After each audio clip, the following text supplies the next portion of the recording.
Maya pa, abak po pa si Bayo.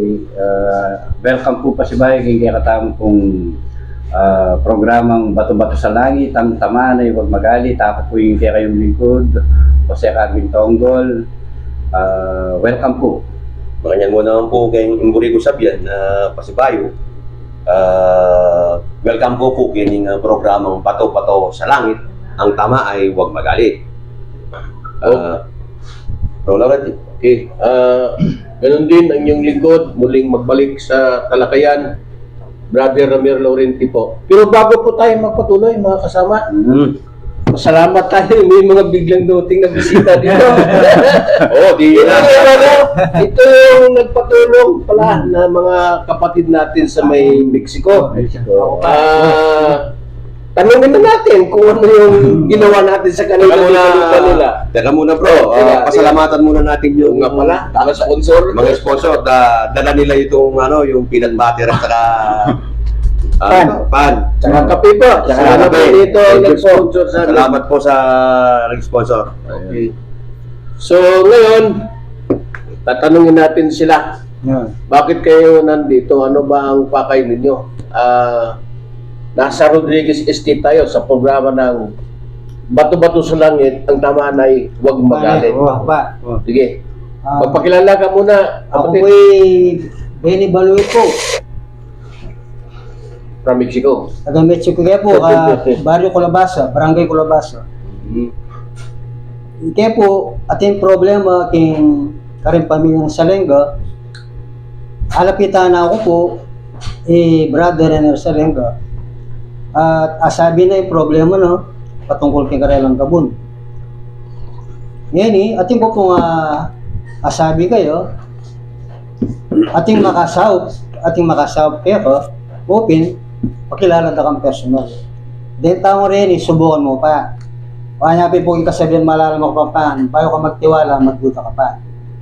Ngayon po, niglugan ko po kaya, kapamilatan po, kaya pakilala, kaya po karin po grupo. Mr. Sir Carvin Tumol, Don Benko, Sir Laurenti Ramir. Sinabi ko, balo mo Karelo, Denny, elam alala presyo.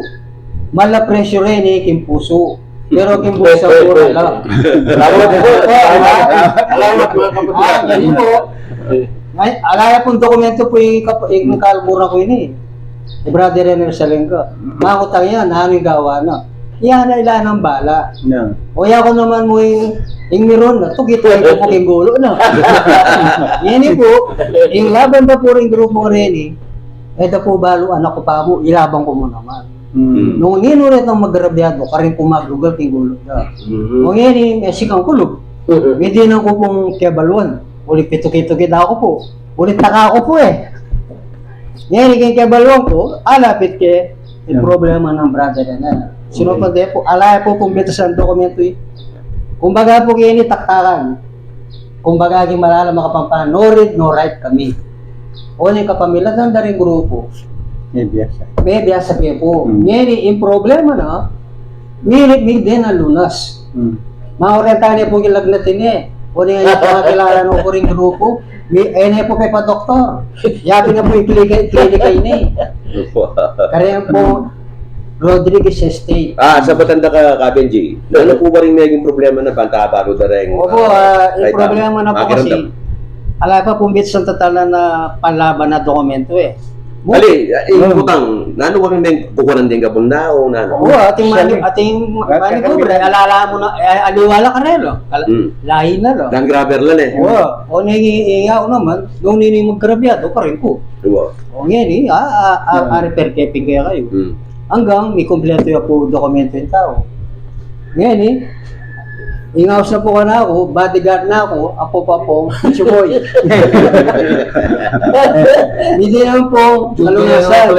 Hindi problema na, hindi naman kalunasan. Ngayon po, anay pong kaligaya. Impresyon na po ng bursa, like kwenta.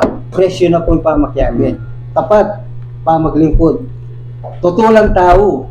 Uling po rin no yan na totoo. Ewan ko po makyagin Ano ko pa mo po, panto na ko na rin totoong tao. O ngayon po, akadaong palad ko pasalamatan po. Angin lang po rin dinala pong pakpak, karas po lalong. Meron na klaseng pakpak. Huwag lang, pakpak lang bibi. Pakpakala po mabuti. Larry, wati mo ng pakpak mabuti ka ng bibi, ha? Huwag ka niya pati-pati. Kumbaga po yung sabo, hindi po lalabang ka rin ng international derby. Sigurado na po rin. Sigurado na po rin. Anyapin na nakamagduda. Ibigay mo na nga. Anyapin po pasalamatan ko at saka po yan, kasalukuyan. Ako din po yung kalaburan ko, brother na sa lengga. Yan po yung magsalita, magpagmuni. Pero ang babae magsalita ay apong na. Dati ka atang politiko, ba't daw ako? Kasunting mong iyasin tayo nga mano mo. Sir, nagmana ko kaya ano?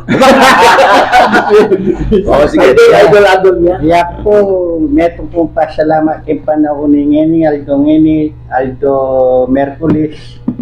Miras kay po kening kay dareng kay alagad ng Rodriguez. Tinggap da po manyaman kay Lubda kay pamanyatang po ngayon po. At tuto po ita perswala ng kayabe ako, tutula po ang taga na. Ala ko pong kay pera-pera para po ngayon may kapera ko tungkol mo po karela. Iyamo mo po ita. Taga na po tutula rin eh. Yak pa salamat po. Lapong kay balo-balo kay gagawin mi ngayon yun. May biyasa ko mo. Papa yung militaning gino. Karen po rin kapatid rin eh. At kini tinggap da po manyaman. So, ito po, yung kami po yung nag-testimony rin ng tao Mexico, magpasalamat na kay kapamilatanan ng Rodriguez Estate. Itugunan po yung kanilang problema. Una po yung patunay na mo po kening baryo Malibag Pasig in South ni. Next step niya naman po ko rin yung aliwaliwal lugar. Yung tutunan po niyan, yung aliwaliwal segment ni, kaya po nga iyari, hindi pong magkiproblema. Papuntan nila naman po kayo para mag-testimony na manano sao in-extend mi karela. Itutunan po niya na kinagaya po nga asopan keniging Kalsara, keniging baryo na Limpyo, Nueva Ecija, Quinto Gegaraw, Santa Cruz na Santa Cruz. Wow. Kuya po, tanamig balik ka rin. Iaring minagkat mo naman ka rin. Inagaw din yung lupa niya. Oo. Patangkay, may ka oras mo rin. Uling ita mo, nung malyari mo, pimipit-napit na yung katawan tao, sir. O na yung talagang atini, kaya katawang gagawa na podcast sa Makanini. Didinan tayo ang oras. Kung itutunay ka, pumunta ka man Manila ngayon, yun na yung may allow, sulit kayo ng podcast namin. Yan po yung patunay na kami mupupasahok kayo ng Malibag Pasig. Dahil nagkipuwasaw pa na tao. Pero, yun yung papo siguro balitan niya, nang po uling-pauli na ng pampo sinabi. Lagan niyo po, dahil nagkipuwasan pero pami biya-biya mi makanyang pamurin. Mga tuloy po, nagigay po mamera. Ege po manyaman talaga rin taong pasaok. Hindi po yung tandaan nyo, basta panabilin mo po, basta ikay po magagarabyada kayo, kukunanda po yung gabon nyo, lalo na rin land grabber, kaya halawa-halawa lugar. Alas po kasi land grabber niya naman Kapampangan eh. Alas land grabber niya tigam niya ni Lala. Saka, isa pa, yung land grabbing is kaso yun. Ang kaso kasi, kung walang collaboration yan sa isang lugar, hindi mo magtatagumpay yan. Hindi magtatagumpay. Halimbawa, taga Paranaque ako, taga Manila ako, meron ako interes sa lupa dito, may buyer ako na malaking real estate o developer, no? Kausapin ko yung ka-collaboration ko kung saan yung lupa na yun. So, kung hindi niya aprobahan, hindi yung mangyari yun. Yapin yung maging problema yan. Sapakatan. Basta di kang pera ngayon nung burime yung lugar, dungkusan mo lamo. Then, ngayon siya ng gobyerno. Nakapagahid nila ng gobyerno. Ako naniniwala pa rin na may mga tao pa rin, may mga anghel pa rin sa mga ahensya na yan, na tahimik, na kumbaga tutulong doon sa mga kamukha natin na napi. Hanggat merong ganun na natitira sa ahensya ng gobyerno, hindi puro kami titigil. Agapin bro, tutoy nga man muna ating pangangyel. Tama ni ko ang impormasyon, wala kang mitaga na angyel kaya Biro mo, dumarating yung mga impormasyon, di man namin alam. Di namin maalam yung mga tao na ito na nagpipid sa amin ng information. Ibig sabihin, marami pa rin naniniwala sa katotohanan. No? So, ang amin dito ngayon, balikan, yung komentary kanina. Yung sinasabi na saan kukuha ng Panggasto. pangtustos o gastos sa korte si Dong Bengco. Ayun. Tama. Meron na naman. Huwag nyo kaming takot-takutin sa pera. Hindi nyo madadala sa hukay yung pera. Tandaan nyo yan. Hindi nyo madadala sa hukay yan. Kung oras mo na ngayon, ikaw nagbanta, kung oras mo na ngayon kukunin ka ni Lord, magagawa ni Lord yun. Pakinabangan mo pa yung pera mo. Okay. Yung mga pinagmamalaki ninyo yan, yung sinasandalan ninyo, hindi Diyos yan. Diyos lang ng lupa yan. Kaya malakas ang loob namin kasi ang sandalan namin. Yung may-ari ng lupa dito, siyang lumikha nito. Yun ang sinasandalan namin. Yes. Ano sabi ng Panginoon? Ang lupa ay sa akin. Bakit niya nilikha yan? Para doon ang tao maninirahan.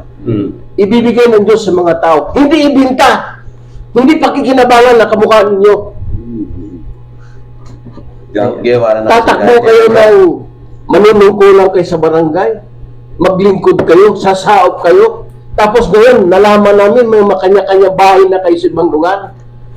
Tama kasi, merong tinatawag na Pampanga Development Plan. That was during the time of Mayor Pamintuan yan.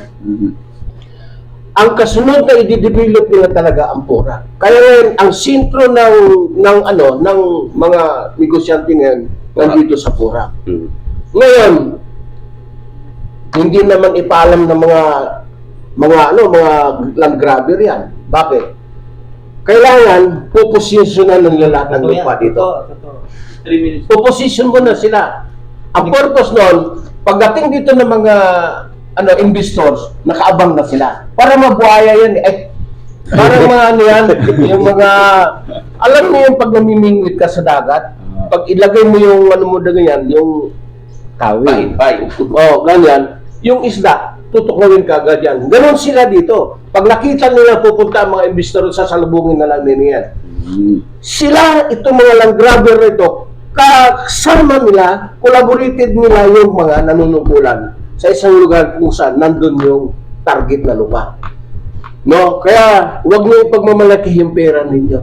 Maaring ngayon din putulin ang hininga ninyo, kawawa kayo. Wala na siguro. Wala pa akong sinabi hindi nagkatotoo. Bro, Ha? wala na siguro ni Tang Garcia. Oo. No, walang dapat siguro kayong persahan kayong pera. Si Panda siguro lang matabi ka ako. Bala mo, ganda kang dito ka background. Yung sabihan ko. Bala mo, Garcia, kami makatok ng Kenny Lubok, itong kami mong solusyon. Pahuli na yung Rodriguez Estate, dininanagyan dokumento. At then yung dokumento mo rin, research nila pa mo, biochemic tiwala. Ngayon, patunayan mo, tutula, legit la. Kanya, may kakumpiyansa kami. At may di nang katugunan yung problema mi. Ngayon, nung buri mong sabihin demanda, magdemanda ka. Ang Chairman Dong, bakit siya nagsasalita at nakialam? Wala pa namang identity dito yung boss niya. Yapi na eh. Nangarada siguro, kung walang yapin kayang Meron silang usapan dito. At saka yung nagbinta ng 1.5 hectares dito, na nando sa picture nakuha natin. Yung kausap niya sa lamisa. Okay. Masanting naman talaga yung kakatamong topic. O na yung talagang magkulang ang tamang oras para i-explain talangan. Masanting nga yung kakatamong talakayan na yan tungkol kayong dimandahan pin sakasakaling atin kabang pera para itustos king para demanda. Alata mong pera. Ala. Atin tamong dokumento pambangga karino. Atin talaga. Ito. Yapin pani na yan tala magdemanda. Kaya ikaw Garcia, kung sino ka man, may pera kayo, pero meron kaming dokumento panlaban sa'yo. Tandaan mo yan. Yun. Siguro, hanggang doon na muna. Oo. Dahil ang panahon natin talagang kulang. Okay. Okay na.